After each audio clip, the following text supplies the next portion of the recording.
What's up guys, Matt back again with another unboxing video, and today I'm going to be reviewing my first S.H.Figuarts figure with the brand new Ultra Instinct Son Goku Toyotaro edition. Before we dive into the video, please remember to subscribe and hit the bell, like the video, comment your thoughts down below for us to discuss, follow me on my socials, and consider becoming a YouTube member to enter into our monthly giveaways and Discord server so our community can help you on your Dragon Ball figure collecting journey.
This figure is based on Ultra Instinct Son Goku from Dragon Ball Super. Goku's figure is based on this illustration by Toyotaro, the current artist of Dragon Ball Super's manga and protege of Akira Toriyama, the creator of Dragon Ball. This is an S.H.Figuart release, which are posable figures of various characters and forms. If you're interested in buying this figure, then I recommend BashWin Collectibles, my favorite place to buy Kuji and collectibles. Link to their page in the description. I'm not sponsored by BashWin at the time of recording this video, I just really like their service and prices. This figure was released in February 2024. Goku stands at about 6 inches tall, weighs 1 pound, 10.6 ounces in box, weighs 3.1 ounces on his own with his pieces, and Goku comes with his body, 5 different face and heads, 3 pairs of hands, and the Dragon Ball S.H.Figuarpedia.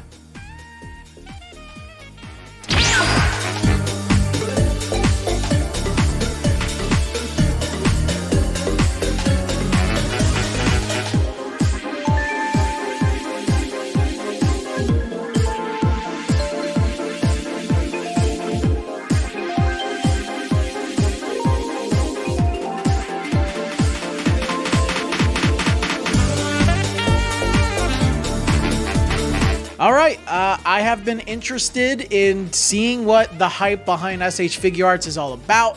We'll just kind of see how this goes, because this is very different than, an actual sculpture. Typically I buy Ichiban Kuji figures.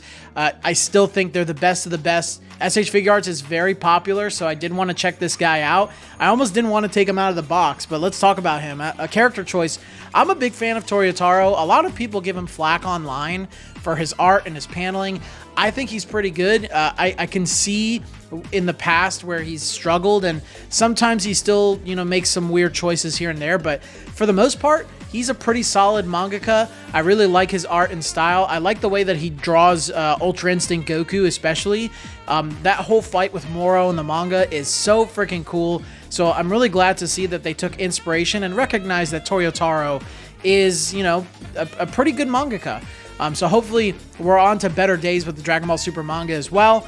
But I'm going to give the character choice a 5 out of 5. I love Ultra Instinct. It's probably my second favorite transformation of all time.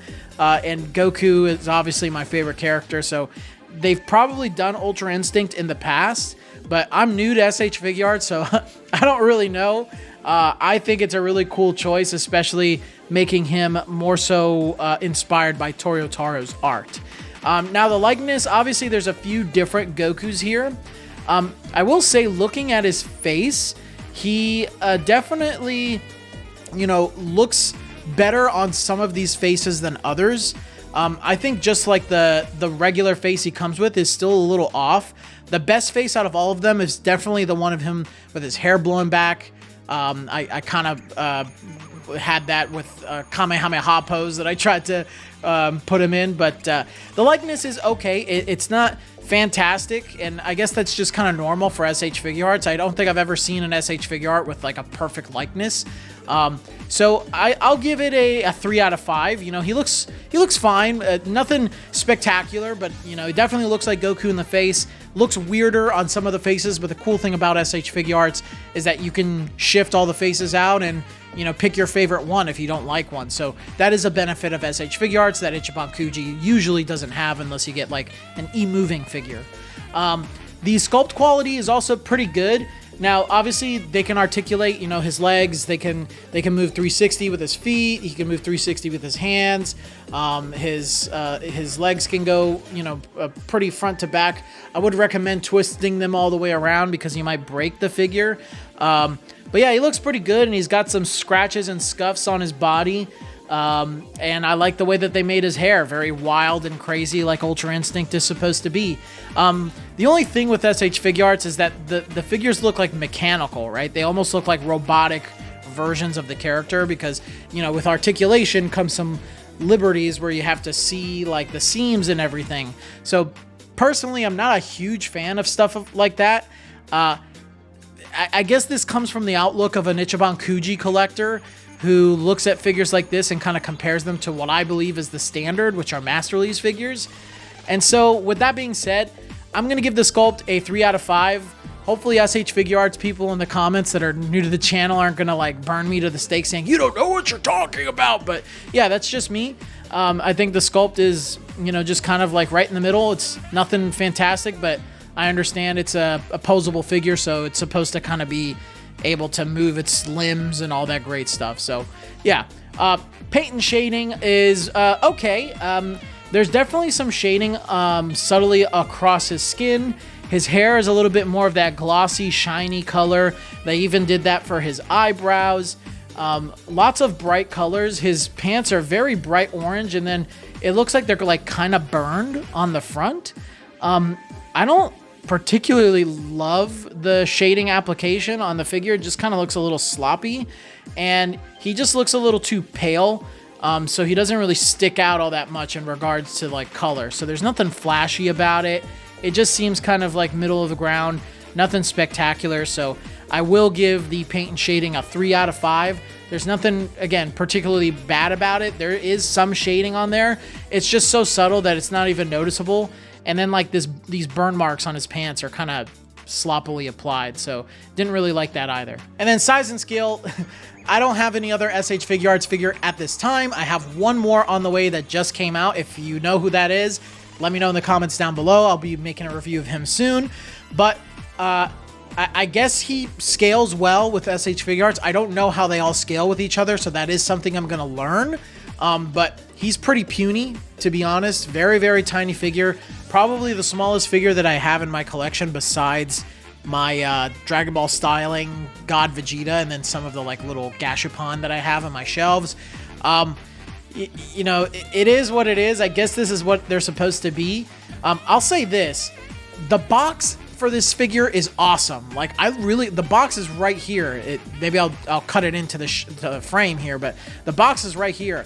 It's so cool. The box is more impressive than the figure in my opinion. And I guess most people keep these in the box. I'm gonna keep this one out just because I want to use them for comparisons in my reviews moving forward. But yeah, if I didn't do that, I would definitely keep him in the box because outside of the box, he's so puny. You know, size and scale, I guess, is like a 2 out of 5.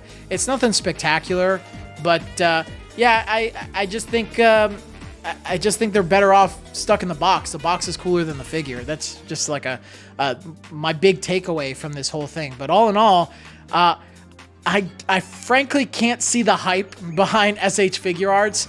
I guess it's fun to like put them in funny poses and stuff, but you know, after I did that for recording, after I was done, I was like, okay, now what? So even if I were to put him up on my shelf, he would just look kind of weird.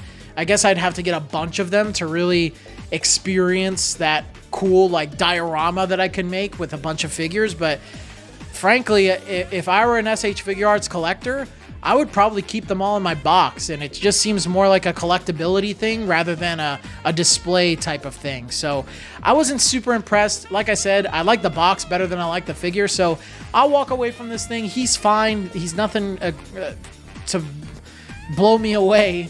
I really don't know what else to say. I'm going to give him a 2.5 out of 5. Before we end today's video, I do want to let you guys know that we now have merch on the channel, so if you'd like to pick up a shirt, a mug, a hoodie, a tote bag, or even some stickers, that would be much appreciated from me. Just go on my channel page, then go to the shop tab, go on the shop page, and then pick up some merch for yourself. But I appreciate you, and I appreciate you guys supporting me.